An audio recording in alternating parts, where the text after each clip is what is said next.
नमस्कार, आप देख रहे हैं सुदर्शन न्यूज़ और मैं हूं आपके साथ अमित शर्मा।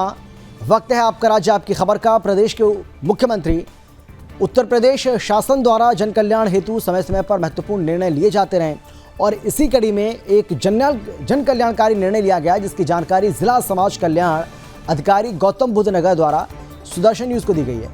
और सुदर्शन न्यूज़ के माध्यम से आम जनमानस से अपील भी की गई है कि माननीय मुख्यमंत्री जी की मंशा के अनुरूप प्रत्येक लाभार्थी को इसका लाभ मिले। कक्षा 10 और 12वीं के साथ दशमोत्तर कक्षा में पढ़ने वाले छात्र छात्राओं को छात्रवृत्ति और शुल्क प्रतिपूर्ति प्राप्त करने का अंतिम मौका दिया गया है। साथ ही जिला समाज कल्याण अधिकारी जनपद गौतम बुद्ध नगर द्वारा बताया गया कि ये योजना अनुसूचित जाति, अनुसूचित जनजाति, सामान्य वर्ग, अन्य पिछड़ा वर्ग और अल्पसंख्यक वर्ग के जरूरतमंद छात्र छात्राओं के लिए है, जहां दशमोत्तर छात्रवृत्ति और शुल्क प्रतिपूर्ति के लिए छात्र छात्राओं द्वारा ऑनलाइन आवेदन करने की अंतिम तिथि 10 दिसंबर है। वहीं शासन की मंशा है कि कोई भी पात्र योजना का लाभ लेने से वंचित न रह पाए।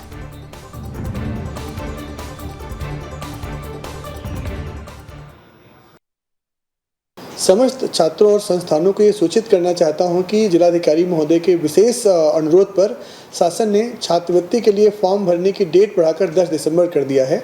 तो जो भी पोस्ट मैट्रिक कोर्सेज के छात्र हैं वो 10 दिसंबर तक ऑनलाइन फॉर्म भर सकते हैं और 14 दिसंबर तक अपना फॉर्म सभी डॉक्यूमेंट्स के साथ अपने संस्थान में जमा कर सकते हैं। सभी संस्थान 19 दिसंबर तक इसे सही पाए जाने पर फॉरवर्ड और गलत पाए जाने पर निरस्त करने की यूपी की राजधानी लखनऊ की आबोहवा देश के सभी बाकी शहरों से बेहतर है। जहां लखनऊ के स्मार्ट सिटी मुख्यालय में लखनऊ की महापौर संयुक्ता भाटिया ने बताया है कि भारत सरकार द्वारा देश भर में कराए गए स्वच्छ वायु सर्वेक्षण 2022 की ओवरऑल रैंकिंग में लखनऊ शहर ने देश भर के प्रथम स्थान प्राप्त किया है। साथ ही बड़े बड़े शहरों को पीछे छोड़ दिया है। लखनऊ ने national clean air city category में बड़े आबादी वाले शहरों सहित ओवरऑल देश भर में प्राप्त सर्वोत्तम रैंकिंग प्राप्त करते हुए नंबर 1 स्थान बनाया। लखनऊ की महापौर संयुक्ता भाटिया को ओडिशा के भुवनेश्वर शहर में सम्मानित करते हुए 1.5 करोड़ रुपए का पुरस्कार प्रदान किया गया। वहीं महापौर ने लखनऊ नगर निगम के अधिकारियों, पार्षदों सहित समस्त नगर निगम परिवार का भी आभार जताया है। सबका विकास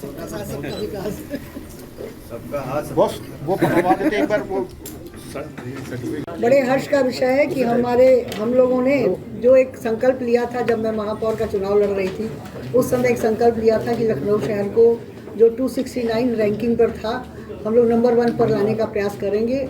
और उसमें आज हम उस गार्बेज में तो हम 17 नंबर पर आए, लेकिन एयर उसका क्वालिटी प्यूरीफायर में हम उसमें आए हैं, नंबर 1 पर आए पूरे भारत में।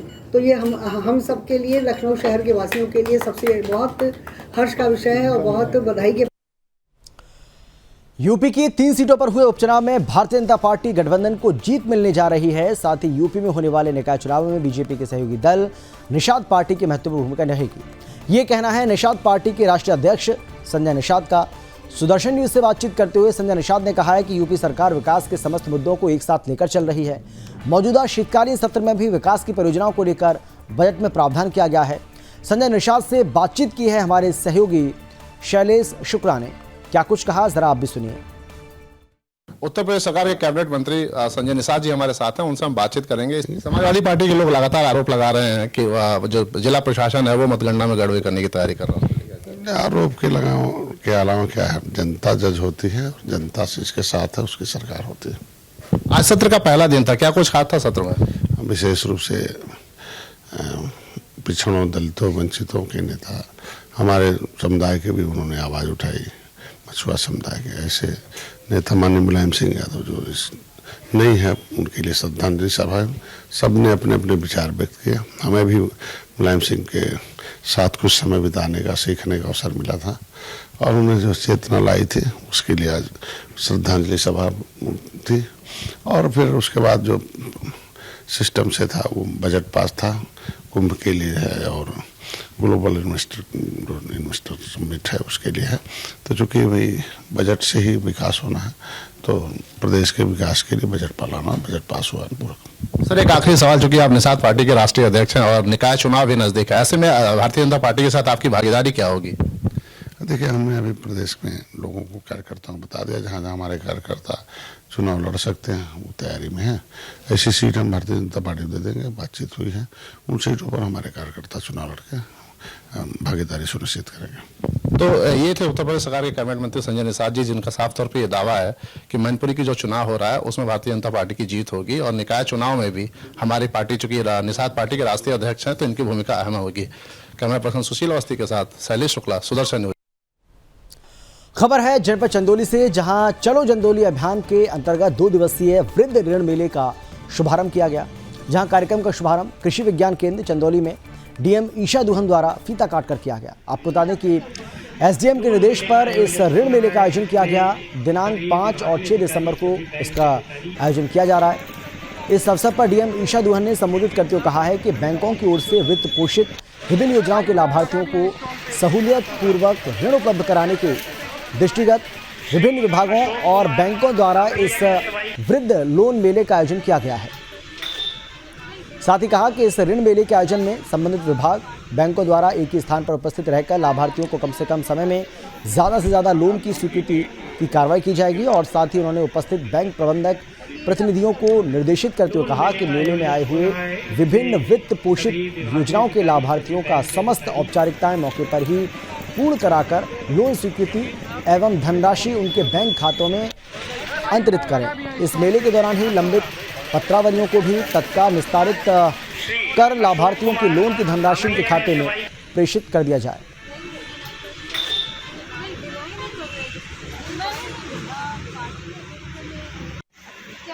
चलो चंदौली अभियान के अंतर्गत वृहद लोन मेला लगाया गया है केवीके कैंपस में जनपद चंदौली में। और इसका उद्देश्य यही है कि जितने लोन्स हमारे पहले से कुछ लोगों ने अप्लाई किया हुआ है, चाहे वो मत्स्य विभाग से हो या हथकरघा विभाग से हो या खादी ग्रामोद्योग विभाग से हो, मुद्रा लोन्स हो, उनका सैंक्शन ज़्यादा से ज़्यादा लोन्स का हम कर पाए। और कुछ लोन्स जो सैंक्शन हो चुके हैं डिस्बर्स नहीं हो पाए हैं, उनका डिस्बर्समेंट कम पाए। यूपी के पलिया में बजाज चीनी मिल में खड़े ट्रक में अचानक आग लग गई और आग लगने से यहां हड़कंप मच गया। जहां ट्रक आग से धुआं का जलने लगा और वहीं मिल कर्मचारियों के हाथ पांव फूलने लगे। धीरे धीरे विकराल रूप लेने लगी। तो वहीं मिल कर्मचारियों की सूझबूझ से आग पर काबू पाने की कोशिश भी की गई और बड़ी मुश्किल से ट्रक में लगी इस आग को बुझाया जा सका।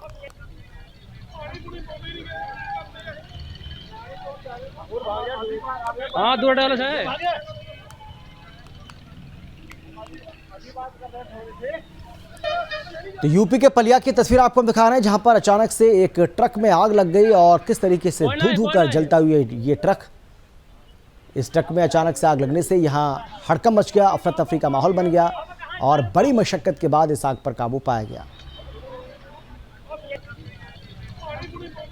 करेंगे यूपी के फिरोजाबाद के थाना सिरसागंज के प्रमुख बाजार मेन रोड पर सिरसागंज के एक बड़े सर्राफा और व्यापारी की ज्वेलर्स की दुकान से शनिवार की रात चोरी हो गई।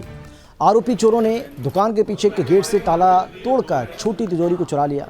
इस घटना की जानकारी देते हुए सर्राफा व्यापारी अतुल ने बताया है कि शनिवार की शाम को वो 6 बजे दुकान बंद करके घर गया था और जब रविवार सुबह करीब 9:30 बजे दुकान खोली तो देखा कि दुकान के अंदर रखा सामान और तिजोरी जो कि लगभग 2 से 3 क्विंटल वजन की थी, रात को किसी समय दुकान के पीछे गेट से ताला तोड़कर चोर उसे चुरा ले गए।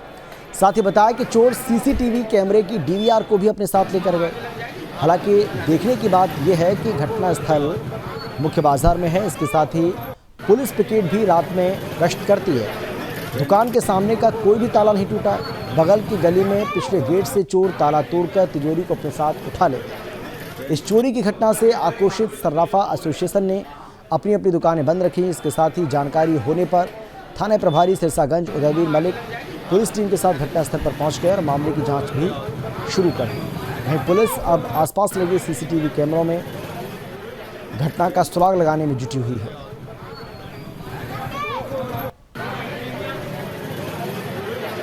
शाम को 6 बजे दुकान बढ़ा के हम अपने घर चले गए। सुबह जब 9:30 बजे दुकान खुलने के समय दुकान खोली है तो पाया कि यहाँ पर तिजोरी नहीं है। तिजोरी में क्या है ये तो भाई था स्टॉक से पता लगता है, जो भी सामान है वो रिकॉर्डेड है। पूरे प्रदेश में आज शौर्य दिवस यात्रा का प्रारंभ होने जा रहा है, जिसमें शौर्य दिवस की यात्रा रैली सर्वप्रथम बरेली के कॉम्प्लेक्स से प्रारंभ हुई। आपको बता दें कि पूरे देश में शौर्य दिवस को लेकर यात्रा निकाली जाएंगी। इस मामले में विश्व हिंदू परिषद के सक्रिय पदाधिकारी राजेंद्र सिंह फोगाट ने सुदर्शन न्यूज चैनल से बातचीत करते हुए बताया है कि आज का दिन एक अहम दिवस के रूप में मनाया जा रहा है और इसी दिन गीता जयंती की शुरुआत भी हुई, जिसको लेकर विश्व हिंदू परिषद की सरपरस्ती में बजरंग दल की ओर से उनके समस्त कार्यकर्ता और पदाधिकारी गणों के द्वारा शौर्य दिवस रैली का आयोजन बड़े ही धूमधाम और जोर शोर से किया गया।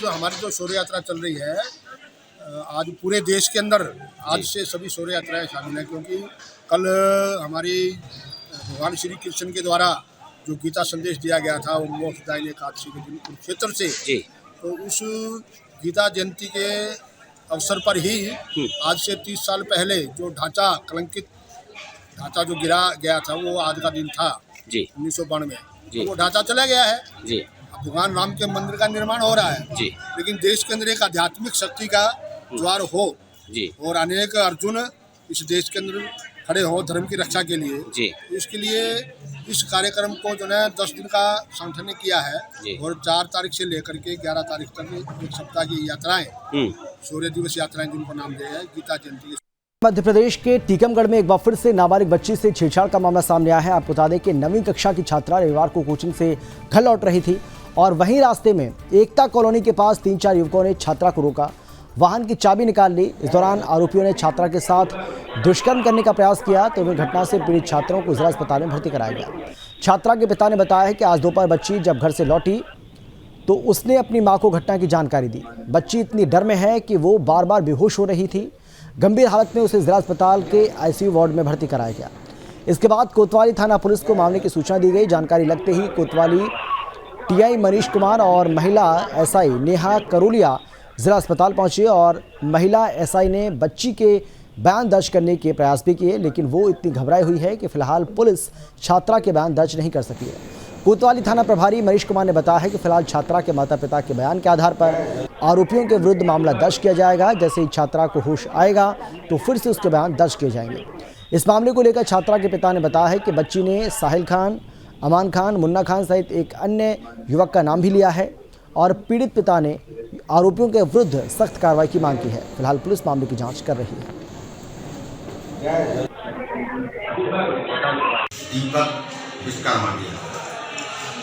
ट्यूशन के बाद लौट के आई कुछ चार लड़के साहिल खान, अमान खान और मुन्ना खान और एक कोतवाली क्षेत्र अंतर्गत एक बच्ची के परिजन आए और बताया कि हमारी बच्ची घबराई हुई है और हालत में हमने अस्पताल में एडमिट कराया है। कुछ बच्चों ने उसके साथ छेड़छाड़ की है जिससे वो घबराई हुई है। इस पर तत्परता से मध्य प्रदेश के धार में विश्व हिंदू परिषद के जिला सह धर्माचार्य के छोटे भाई के लड़के पर जिहादियों द्वारा धारदार हथियार से हमला करने का मामला सामने आया है। इतना ही नहीं, जिहादी मानसिकता के लोगों ने पीड़िता की मोटरसाइकिल भी तोड़ दी। आपको बता दें कि जिले के अमझेरा थाने में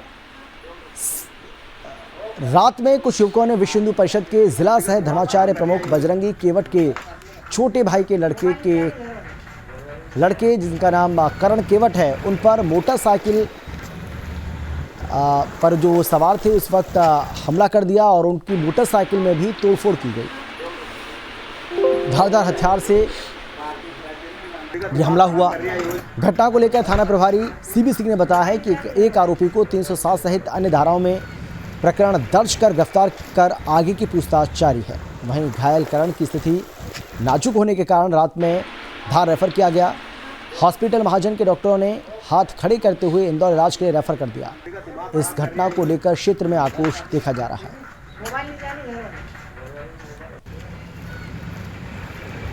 दोस्त था राहुल, ये इनका कोई मोटरसाइकिल की कटबाजी को लेकर यहाँ रात्रि में विवाद हो गया था। दूसरे पक्ष में ये लोग वहाँ मोहल्ले में चले गए थे तो वहाँ क्रिकेट खेल रहे थे, वहीं पे इनके साथ मारपीट हुई थी और उसमें से जो कृष्णा उसको चोट आई थी तो धार रेफर कर दिया था।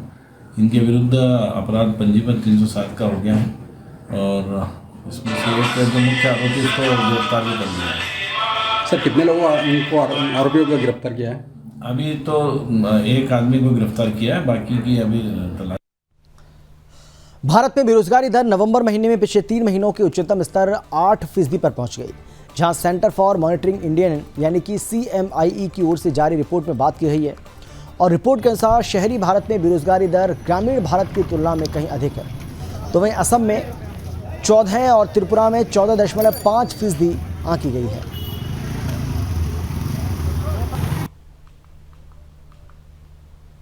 तेल का दाम कहाँ इतना पैसा बढ़ गया। छत्तीसगढ़ के बालोद जिले के कई गांवों में पशुओं की मौत हो रही है। गांव के मवेशियों में लंपी वायरस को लेकर दहशत का माहौल बना हुआ है।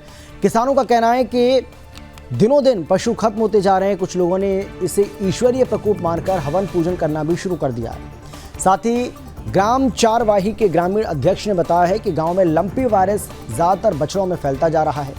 हालांकि ग्रामीणों ने बताया कि लंपी वायरस के लक्षण दिखते ही पशु चिकित्सक को बुलाकर इलाज करवा रहे हैं, लेकिन पशुओं में सुधार नजर नहीं आ रहा है। वहीं बालोद जिले के उप संचालक पशु चिकित्सक डॉक्टर सिहारे ने कहा कि विभाग के द्वारा स्वस्थ पशुओं के ऊपर दवाई का छिड़काव के साथ ही टीम के द्वारा लगातार टीकाकरण किया जा रहा है। अब इसमें बचाव के लिए सबसे पहले यही कहा जा रहा है, जिस पशुओं में यह लक्षण दिखाई देता है उसे अलग रखें, स्वस्थ पशुओं से अलग रखें और बीमार पशुओं का त्वरित उपचार करवाएं। और जो स्वस्थ पशु है।